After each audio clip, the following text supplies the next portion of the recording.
by joining me now is Lieutenant Colonel Jonathan Conricus. He is a former spokesperson for the Israeli Defense Forces, now a senior fellow at the Foundation for Defense of Democracies. Good to have you here. Good evening. First question, most direct. Is there any indication at this point, to your knowledge, that Nasrallah was killed or injured in this strike? There's indication based on intel on the ground that he was most likely there. And there's indication that other senior Hezbollah military commanders and military personnel, Ali Karaki, was perhaps also there. Israelis are now trying to collect intelligence from various sources in order to establish that, but I would say that there's good probability that he was there, not yet confirmed that he was indeed eliminated. But Israelis are listening very, very closely to what Hezbollah is saying, not in the media, because they're not speaking in the media, but what they're saying amongst themselves. And we should be clear that Israel's apparent penetration of Hezbollah seems to be formidable, given what including what we saw in these series of attacks more recently, knowing the locations of leaders when they struck. Yeah, and I think Ben gave a very good rundown of the latest events of the last 2 weeks, which in military terms have been quite formidable. The strikes that Israel has delivered against Hezbollah indicate many years of work, preparing, collecting intelligence, and then developing the tools needed to actually use them.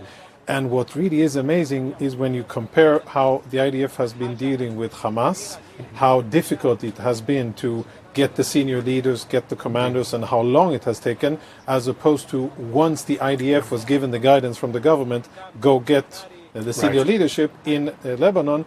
Obviously, lots of preparation before, much higher readiness, and when go time came, so far good results. So this is, of course, the latest in a series of strikes. You had you had other strikes targeting senior Hezbollah leadership. You had this massive attack on pagers that struck, killed some, but injured perhaps thousands of Hezbollah fighters. And then you've had these series of airstrikes in southern Lebanon going right up to Beirut in recent days.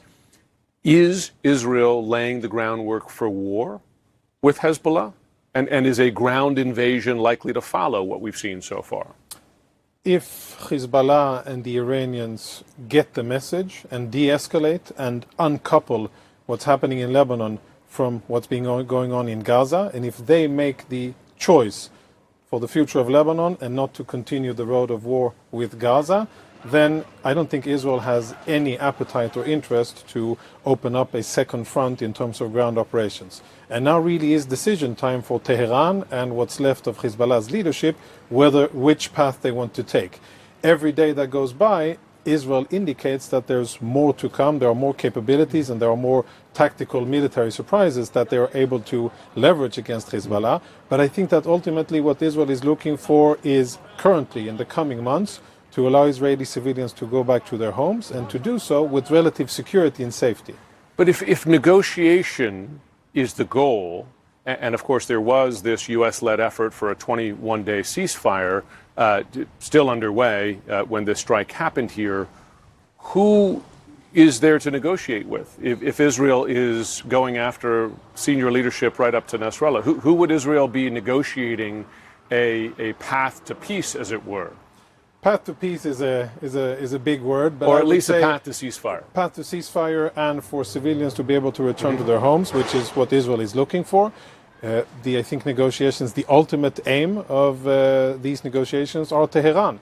Decisions are made in Beirut, and Hezbollah used to have or has certain level of agency, but at the end of the day, the cardinal decisions are made in Tehran, and this action that Israel just did puts the ball squarely in the Iranian court, and they now have to decide how will they respond. Will they go all in, even though the current situation is not very favorable for Hezbollah in terms of leadership, morale, etc.?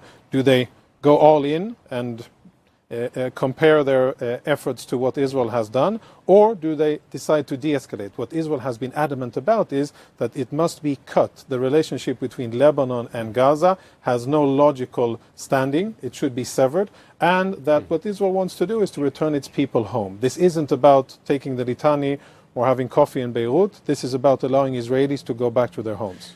Before we go, Israel must be calculating what is the most likely response from Hezbollah and perhaps Iran to this attack. Do you expect a massive attack, a massive retaliation from Hezbollah or Iran, or perhaps both? I think that the Iranians are so calculated and strategic and disciplined that they will, in this time as well, not take the opportunity, and they will wait it out and not engage directly with Israel, mostly in fear of Israeli retaliation to their national assets.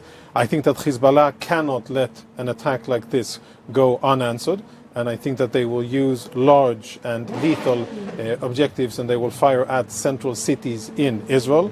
I think that's pretty much a given. Once they get out of the rubble and get their command and control back into working condition, if and when they do that. And I think we should expect at least a few days of escalation. But then ultimately, what does Iran want? Do they want the path of escalation, or will they be willing to say, okay, we've had a good year of bleeding Israel and fighting against Israel, we'll now regroup behind other lines and perhaps let the dust settle. Israelis will return to their homes.